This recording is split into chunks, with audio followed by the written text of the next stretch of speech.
শিয়ালটি তার বাচ্চাকে নিয়ে ঘুরতে যায়। তারপর তার বাচ্চাটি পানি পিপাসা পায়, কিন্তু সে বুঝতে পারেনি যে ড্রেনের ময়লা পানি খাচ্ছে।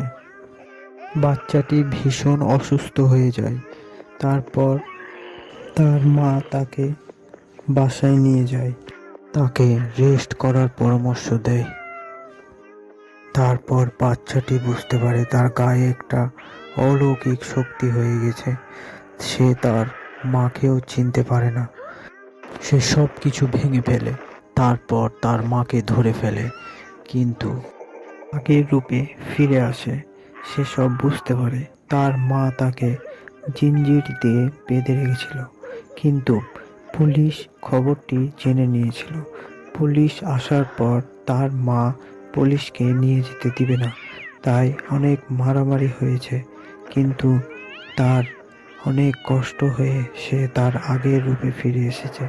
পুলিশকে অনেক মারধর করার পর তার বাসা থেকে বের করে দেওয়া হয়েছে। ধন্যবাদ।